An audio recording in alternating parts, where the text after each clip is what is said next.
Bom dia, igreja, bom dia, irmãos, bom dia, irmãs. 19ª semana do Tempo Comum, 15 de agosto de 2020. Na leitura de hoje, nós vamos refletir em Ezequiel, capítulo 18. De Ezequiel alerta o povo de Israel: vocês não estão aqui sofrendo tudo isso em função do que pecou Manassés. Manassés foi o último rei de Israel, foi o rei que foi deportado, foi o rei que sofreu mais perda. Não é pelo pecado de Manassés.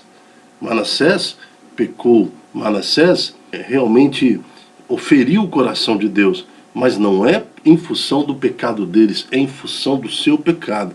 Porque é muito fácil para nós transferir a nossa responsabilidade para outras pessoas. Estou nessa situação porque meu pai pecou, porque minha mãe pecou. O profeta, ele quer refletir em Ezequiel 18, falando das responsabilidades individuais de cada um e da necessidade da pureza do coração.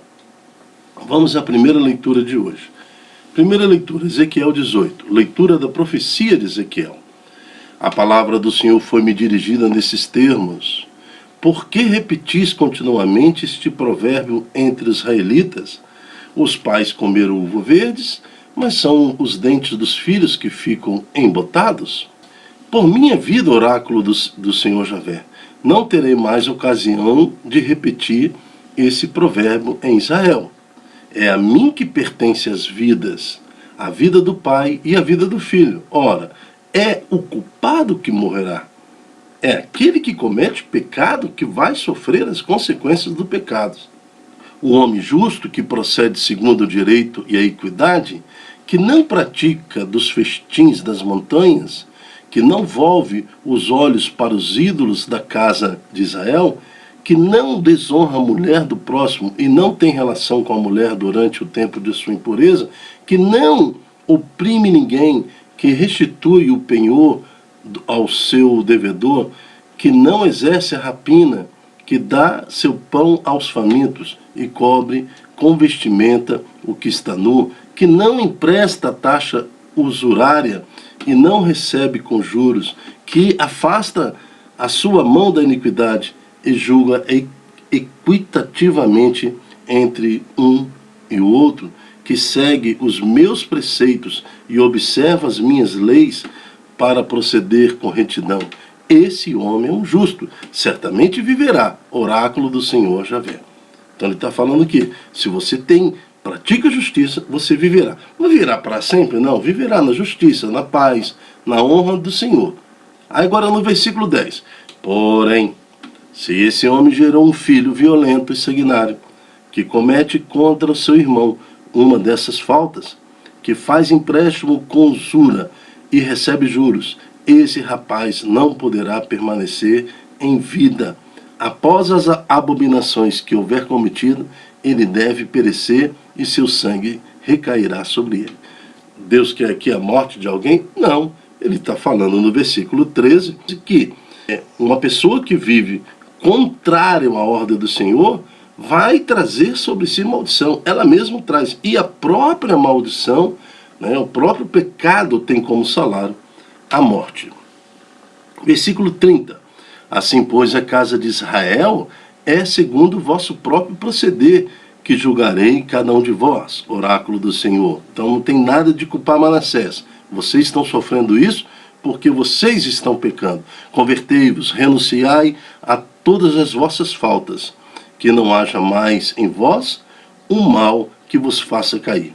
Repeli para longe de vós todas as vossas culpas, para criardes em vós um coração novo, um espírito novo, porque havereis de morrer, israelitas. Quer dizer, é muito melhor viver na paz, na harmonia com o Senhor. Por que havereis de morrer? Por quê? Repeli para longe de vós todas as vossas culpas. É mais inteligente. Depois ele conclui: não sinto prazer com a morte de quem quer que seja, oráculo do Senhor Javé. Convertei-vos e vivereis. Palavra do Senhor, graças a Deus. Para mim está bem claro, mas muito claro mesmo qual é a intenção de Deus. Deus não sente prazer na morte de qualquer um que seja, ao contrário. Olha o que ele fala no versículo 31. Afastai, repeli para longe de vós todas as vossas culpas. Ou seja, tira o pecado do seu coração para criar em vós um coração novo, um novo espírito. Esse novo espírito é o Espírito Santo. Deus respeita a sua liberdade. Deus respeita o livre arbítrio que Ele te deu desde o Éden. Agora, permita que Deus se aproxime de você, que torne o seu coração puro como um coração de criança. É assim que Deus quer te salvar, resgatar a tua alma. Ainda dá tempo. Não adianta culpar o outro. O Israel culpou Manassés por todas as suas maldições. Não adiantou, não é assim não. Não adianta transferir sua culpa. Vem um quanto mais rápido, para que Deus te coloque no colo como uma criança. E no Evangelho de hoje, o Senhor nos fala, em Mateus 19, naquele tempo foram então apresentados a Jesus algumas criancinhas, para que ele pusesse as mãos sobre elas e orasse por elas. Os discípulos, porém, a afastaram, não entendendo. Disse-lhe Jesus: deixar vir a mim estas criancinhas, e não as impeçais, porque o reino dos céus é para aqueles que se assemelham. E depois impôs-lhes as mãos e continuou o seu caminho. Palavra da salvação. Ser criança é estar no colo de Jesus.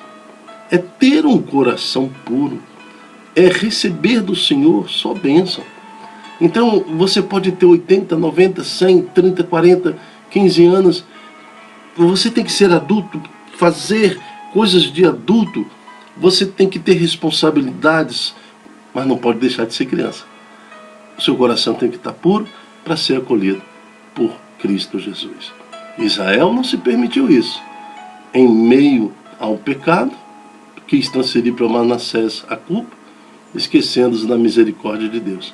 É hora então de assumir a sua culpa, assumir o seu pecado e falar: Cristo, me coloca no colo como tu coloca esta criança.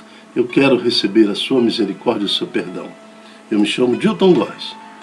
O nosso projeto é Ai de mim se não evangelizar. A nossa missão, refletir a primeira leitura, o Velho Testamento, para que, entendendo o Velho Testamento, possamos mergulhar nas profundezas do Evangelho. Até a próxima, se Deus quiser. Tchau, tchau.